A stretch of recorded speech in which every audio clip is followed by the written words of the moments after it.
Olá!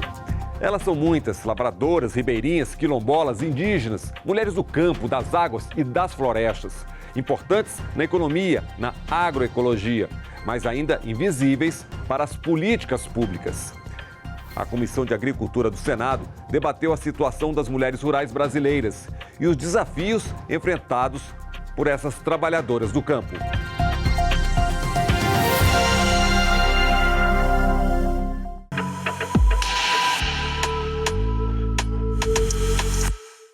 Elas têm dupla, tripla jornada. São responsáveis pela casa e educação dos filhos, mas também estão nas roças e cuidam dos animais.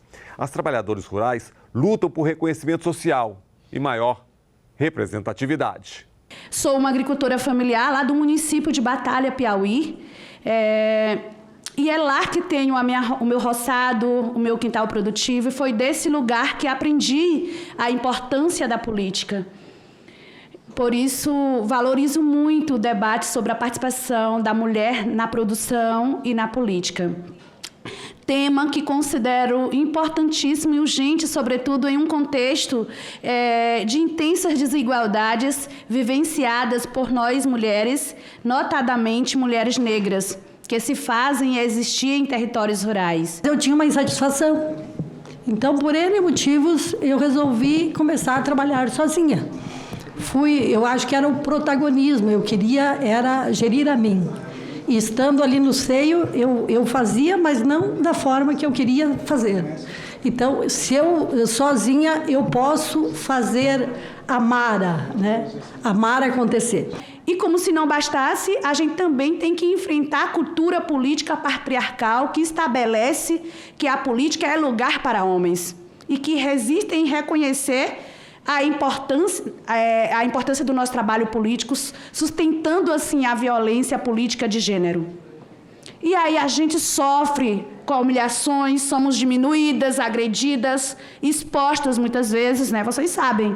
Eu até hoje chego nos locais e as pessoas dizem: a propriedade de vocês é em qual lugar? Não tratam como a Mara, a pessoa. Sempre tem que ter alguém junto. Eu vou fazer uma nova atividade, eu fico com medo. Mas o quê? A gente tem que ir vencendo esses medos que tem na cabeça. Então é vencendo esses medos que a gente vai conquistando, vai fazendo e vai sendo respeitada como mulher também. E os dados mostram essa realidade crítica das mulheres no campo. Segundo o último censo agropecuário, elas têm baixo acesso à terra, aos recursos hídricos, assistência técnica e a crédito.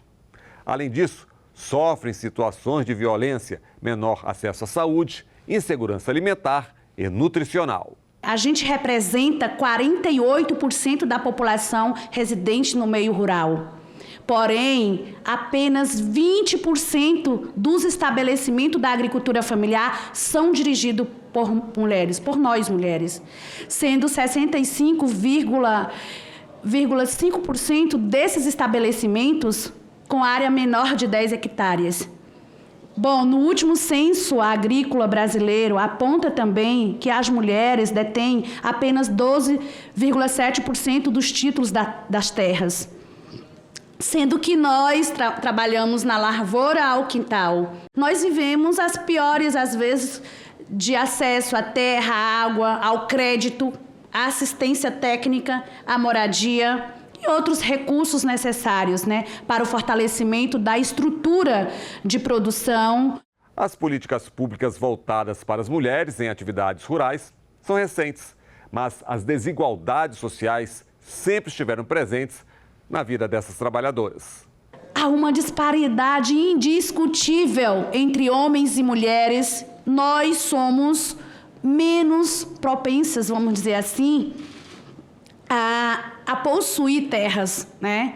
A crédito e outros serviços financeiros. E tudo isso deixa a gente mais vulnerável à violência contra os nossos corpos. Desde os primeiros passos da minha infância, testemunhei de perto os desafios enfrentados por minha mãe, uma mulher muito guerreira, numa pequena propriedade rural, que ali era lesada com preços injustos, atravessadores, oportunistas, e que feriam não apenas a dignidade dela, mas também de todos os trabalhadores rurais, mas também a esperança de um futuro melhor para as nossas famílias. Cresci diante dessa realidade, observando ali cada lição, cada injustiça e alimentando em meu coração o desejo fervoroso de mudança. Nós estamos envolvidas em todas as atividades produtivas e de cuidados. Somos nós que enfrentamos muitas distâncias para buscar água. Somos nós que damos assistência às nossas famílias diante da situação de migração por trabalho ou quando nos tira dos nossos territórios devido à implementação de grandes projetos.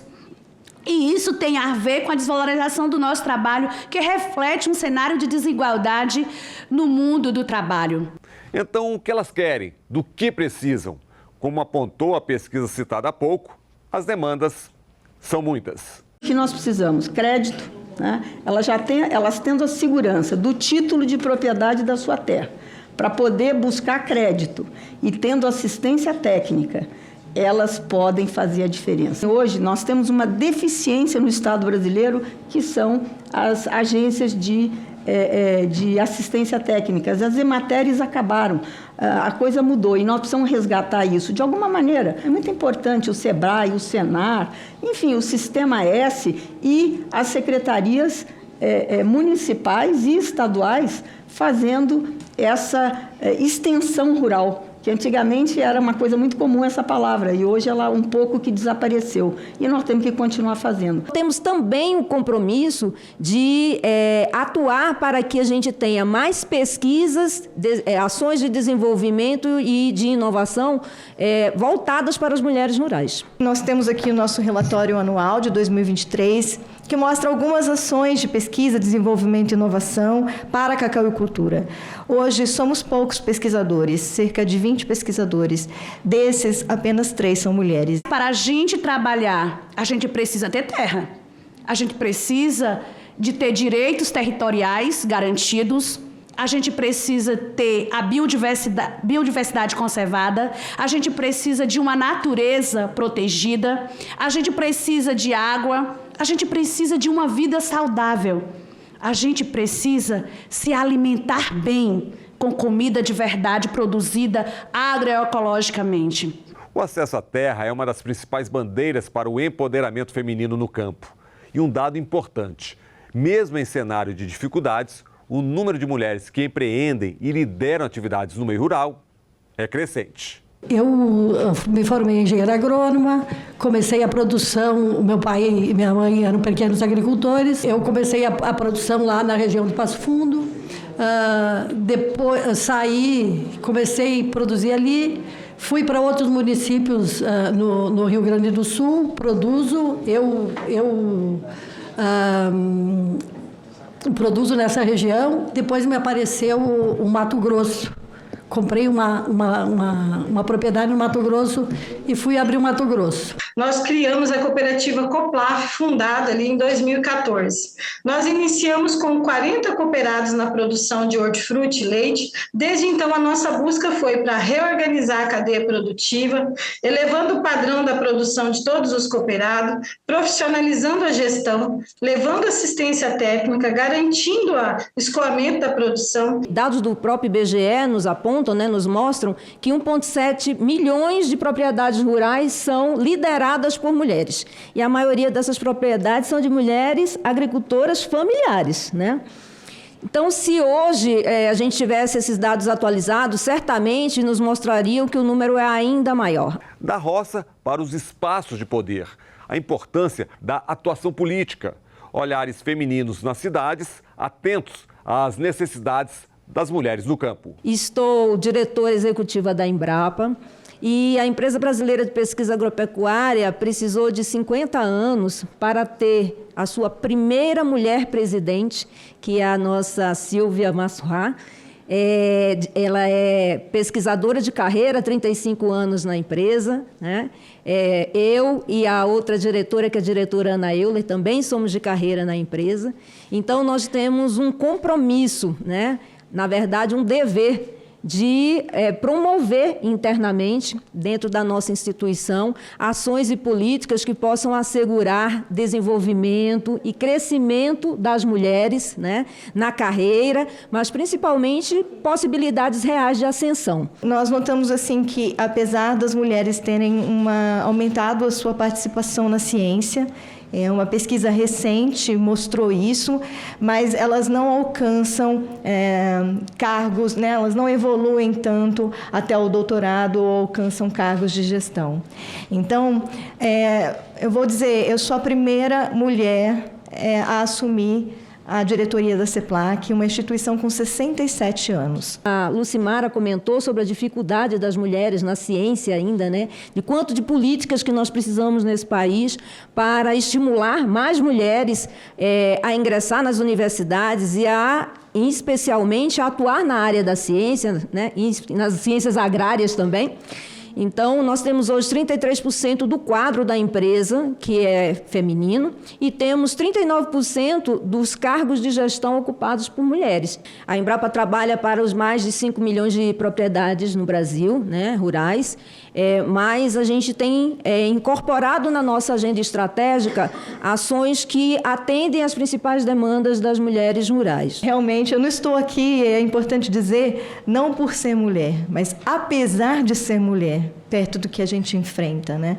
Então, são muitas, nós somos mais da metade na graduação, em diferentes cursos, mas poucas chegam ao doutorado, como eu tive a sorte e competência de chegar, e muito menos a um cargo de gestão de uma instituição mais sexagenária, né? Então, o que nós colocamos aqui é o olhar sensível da mulher no âmbito da pesquisa, desenvolvimento e inovação, e quanto ela busca atender também mulheres, né? Então, a partir do momento que eu assumi essa diretoria, a gente tem um olhar muito mais sensível para o papel da mulher na cacauicultura. No atual composição do INCRA, felizmente, nós temos metade da nossa diretoria feminina. Inclusive, a diretoria que lida com os conflitos agrários, que é a minha, e a diretoria que lida com o desenvolvimento de projetos de assentamento, que também é uma mulher, que é a nossa diretora Rose. Então, esse olhar feminino no INCRA, ele é atual. E ele é muito importante e chegou para ficar. E quando falamos em aquisição e titulação de terra, vale a pena citar legislações que atendem às trabalhadoras rurais. Temos o decreto que prevê pontuação diferenciada às famílias chefiadas por mulheres na concorrência a um lote de reforma agrária. E a linha de crédito específica para a mulher titular do lote do assentamento.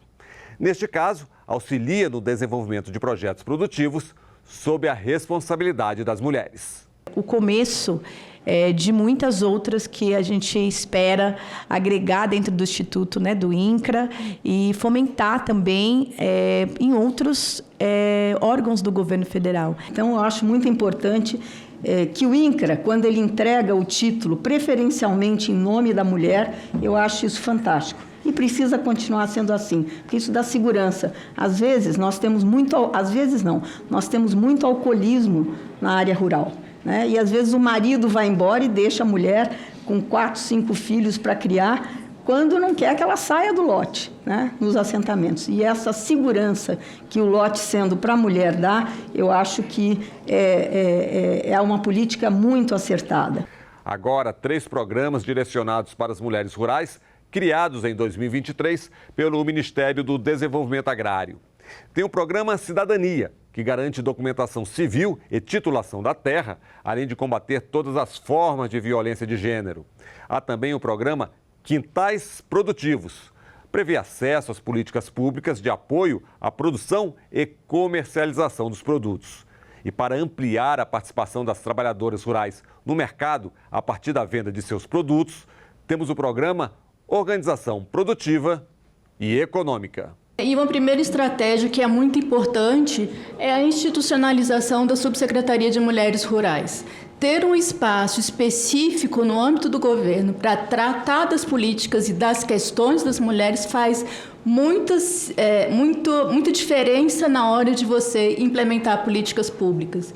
Então, uma primeira iniciativa foi a constituição da subsecretaria no contexto do MDA. Acho que a gente tem enormes desafios, só para fechar, os desafios relacionados ao orçamento adequado para assegurar a execução dessas políticas, desses programas. E mais um desafio para as mulheres rurais: mudar a mentalidade, superar preconceitos. Com o passar dos anos, percebi que não bastava apenas testemunhar as dificuldades, e era preciso agir, decidir, trilhar o caminho da educação, buscando conhecimento, qualificação, para ser uma voz daquele que muitas vezes são silenciadas pela opressão e pela desigualdade, com muito esforço e dedicação. Concluí minha formação de pedagogia, obtive cursos técnicos em cooperativismo, gestão técnica em bovinicultura, curso técnico em fruticultura, diversos cursos técnicos. E eu queria dizer que a Lucília é uma amiga que há uns 20 anos atrás me ligou um dia de manhã, desesperada, como é que ela fazia para manter a sua propriedade e de algumas mulheres que estavam com muita necessidade. Eu falei para ela, vamos começar, eu ajudo, desde que vocês comecem com associativismo. Elas mudaram o assentamento que elas vivem e a região, e hoje elas estão indo mostrar o que elas fazem pelo resto do estado, são chamadas em outros municípios para dizer o que elas estão fazendo e muitos assentamentos copiando, e elas começam até dando já assistência técnica, elas são tão ousadas que estão até ajudando a montar negócios em outros municípios. A gente tenta e muitas vezes consegue estar à frente. Eu lembro que eu cheguei numa reunião em São Paulo, tinham 300 homens, eu, presidente deles, primeira vez que saiu do Sul-Sudeste, falando com eles. Foi um desafio enorme, mas a gente dá conta e a gente consegue. A nossa cultura traz isso, né? Nossa cultura é machista, né? Infelizmente é assim. Mas eu vejo com muita satisfação, Margarete, que as mulheres estão mudando. O protagonismo da mulher ela tem que buscar também. Né? Eu busco isso e eu vejo que esse bloqueio é o que mais impede. Não é que às vezes as pessoas podem até dizer, por aqui não dá, mas daí tu vai pelo lado, tu faz. Agora, se houver o bloqueio na mente, não tem. Então, eu acredito que se as mulheres começarem a trabalhar a mente e essa programação, mudar essa programação que tem dentro, de que não são capazes, que tem que ter um homem na frente que faça. Então, nós temos que mudar essas questões no campo também. Nós estamos nos territórios, nas comunidades e temos condições de ampliar a comunicação com o nosso povo a partir da escuta. Nós podemos fazer diferença na construção de um novo entendimento do que é a política. Fazer as pessoas entender que a política é o preço do alimento, o preço do transporte. E você sabe o que é a Marcha das Margaridas? Anualmente, trabalhadoras rurais de todo o país se mobilizam em Brasília com uma pauta de reivindicações. Entre elas, acesso à terra, saúde, educação, combate à violência no campo e direitos trabalhistas e previdenciários. É através dessa luta das mulheres, na Marcha das Margaridas, que a gente tem sempre, todo ano, uma pauta que é discutida com todos os movimentos femininos, até para a gente ofertar novas políticas públicas que garantam aí esse recorte de gênero. As lutas das mulheres rurais nos combates às opressões históricas são propagadas nos movimentos como a Marcha das Margaridas, que é um movimento já consolidado, né, que enche o céu de Brasília, a grama de Brasília todo ano, acho que mês de agosto, né? Em 2023, nós reunimos mais de 100 mil mulheres do campo e isso dá a essa audiência essa conotação importante de que as mulheres rurais precisam ser celebradas, precisam ter suas práticas, visibilizadas, precisam ter essa capilaridade reconhecida como a vida lhes reconhece. Mas precisa que o poder público, que a política pública também reconheça e valorize. Um dos eixos que dão sustentação à plataforma política da Marcha das Margaridas, que é a autonomia econômica, trabalho e inclusão produtiva. O que impulsionou a nossa organização política como Mulheres Trabalhadoras Rurais, ainda lá na década de 80, foi justamente a luta pelo reconhecimento e a visibilidade do nosso trabalho. Um trabalho invisível e pouco valorizado. E desde cedo percebemos que para enfrentar desigualdade a gente precisa fortalecer a nossa auto-organização política, participar, estar e fazer a política, né? Então a Marcha das Margaridas é resultado disso. E para reforçar o protagonismo das mulheres no campo, é hora de enfrentar desafios, buscar outros espaços, novos empreendimentos. Hoje, ainda em desenvolvimento, a cooperativa Coplaf conta com mais de 500 cooperados, a produção aproximadamente 326 mil quilos de hortifruti por mês, garantindo alimento fresco para o PAA, as redes de supermercado atacadista, através do programa PNAE. Atendemos 80 escolas estaduais com leite, bebida láctea e mussarela. Às vezes erro também, né? Mas a gente vai ganhando a credibilidade fazendo, agindo. Então, assim, ó, às vezes eu pego meu carro e vou para o Mato Grosso sozinha. Tu olha tu vê que tu é partícipe de toda essa produção que tem. É muito, é imenso a agricultura nesse país. Então, assim, isso te torna maior. Você produzindo, você fazendo, você faz parte daquela da agricultura, da produção agrícola, né? E aí a gente vê exemplos como esse da Coplaf acontecendo, que era uma cooperativa pequenininha, e hoje eles são referência. Fornecem comida, ela falou, para o PNAE, para o PAA, para hospitais, para creches do município, enfim, para supermercados, uma rede econômica. E isso traz o quê? Geração de renda e muita satisfação para essas mulheres. Porque quando você dá oportunidade às mulheres, né, aos homens e mulheres, mas principalmente as mulheres, que estão ali na lida do dia a dia e que às vezes têm que lutar pela sobrevivência, a gente tem visto aí exemplos super exitosos. E tem mais, a importância de ocupar espaços de poder, aumentar a representação por mais mulheres na política.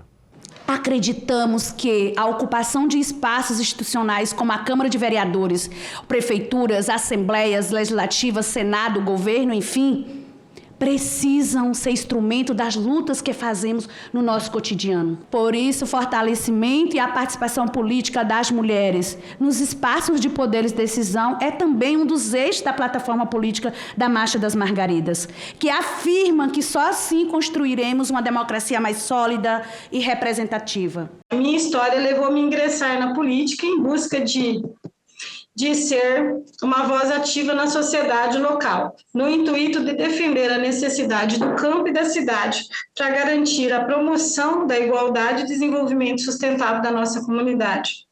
Atualmente, tenho a honra e o privilégio de ser a única vereadora da Câmara Municipal de Terrenos do nosso querido Mato Grosso do Sul. Garantir o presente e pensar no futuro, nas próximas gerações.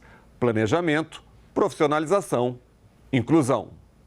Hoje, no mundo, nós temos um grave problema na agricultura mundial, seja de pequenos e de grandes. Por quê? Os jovens não querem mais ficar no campo, vão embora e as propriedades... Tem muita propriedade na França sendo devolvida, nos Estados Unidos, que não tem continuidade porque os jovens não querem ficar na terra.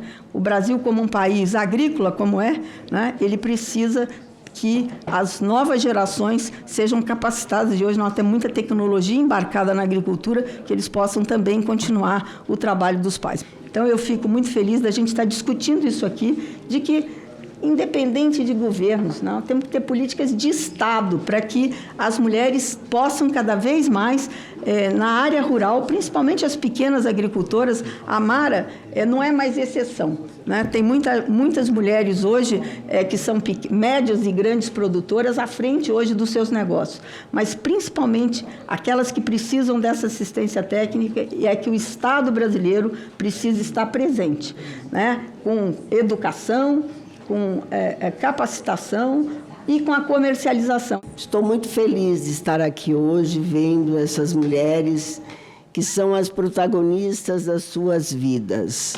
E você está certa, Mazé. Nós temos que buscar, sim, o seu lugar em todos os lugares, mas principalmente na política. Porque é na política que nós conseguimos tudo. tudo passa pela política. É isso, é a força das mulheres no campo, nas cidades. Mas é preciso que a sociedade reconheça essa luta. Direitos sociais e políticos. O Em Discussão fica por aqui. Até o nosso próximo programa.